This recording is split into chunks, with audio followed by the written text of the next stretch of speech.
Inflation is not coming. It is already here. It's already inside your wallet, your grocery cart, your rent check, your savings account. Right now, while you are watching this, it is quietly taking something from you, not dramatically, not with a press conference, just quietly, every single day.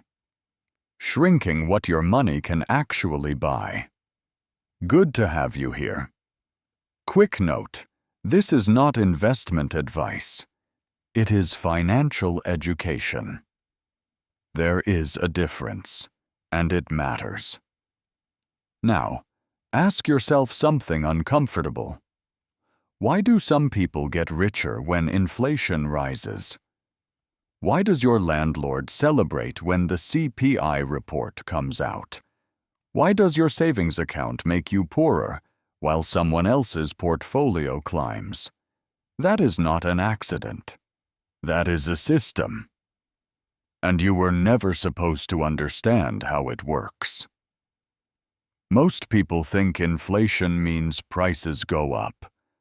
And that part is correct. But they stop there. They miss the second half of the equation. Inflation doesn't just raise prices. It silently destroys the value of every dollar you are holding still. Your grocery bill goes up 8%. Your savings account pays you 1%. The math isn't complicated. You are losing 7% of your purchasing power every single year, while your bank sends you a thank you email for keeping your money with them. The damage isn't invisible. It's just slow enough to feel normal. Think about this in real terms. The same bag of groceries that cost you $80 3 years ago now costs $110. That's not a surprise. You felt that. You noticed it at the register. What you didn't notice is what happened to the money you left sitting in your savings account during those same 3 years. It didn't keep up. It never keeps up. You didn't lose money on paper. You lost ground in reality. And there is a significant difference between those two things. Here is what nobody ever told you in school, in your first job, or in any conversation that was supposed to prepare you for adult financial life. The financial system has always had tools designed specifically to protect against inflation. Governments built them. Institutions use them. Wealthy investors have known about them for decades. They just never made it onto the syllabus that regular people were handed. One of those tools is called a TIPS bond. Treasury. Inflation protected. Securities. The name is bureaucratic. The concept is not. Imagine a regular government bond. You lend the government $1,000. They pay you interest. After 10 years, they give you your $1,000 back.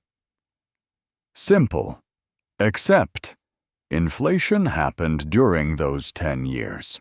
Your $1,000 in year 10 buys less than your $1,000 in year 1. The government paid you back in full.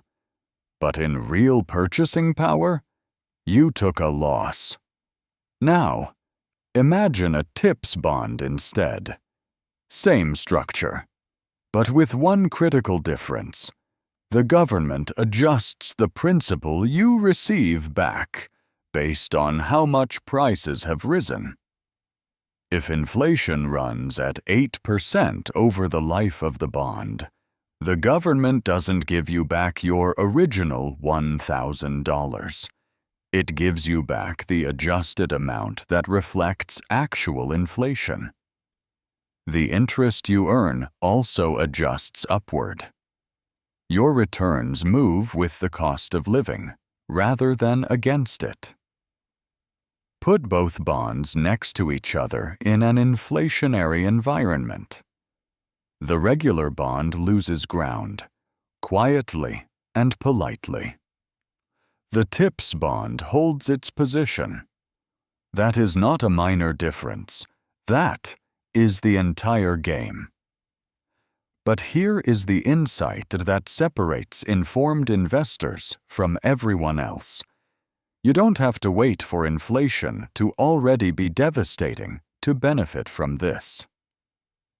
Inflation fear alone moves markets. The moment investors believe inflation is coming, smart money rotates into TIPS.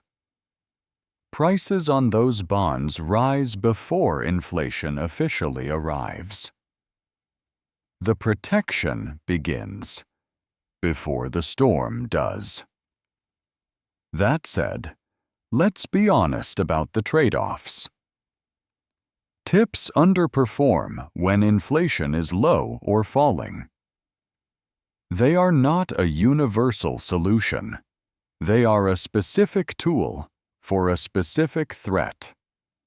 Knowing that is part of using them correctly. Pretending otherwise would make this a sales pitch, not a lesson. And that is what this channel exists to dismantle. Not to sell you anything, not to make finance feel exclusive and intimidating, but to hand you the information that was always available, always functional, and always kept just far enough out of reach that most people never found it. The tools already exist. The only variable left is whether you understand them before you need them. Tell me in the comments, did anyone ever teach you about inflation-protected investments before today? And in the next video, we are going to look at what happens to real estate during stagflation. You will want to see that one before you make any decisions.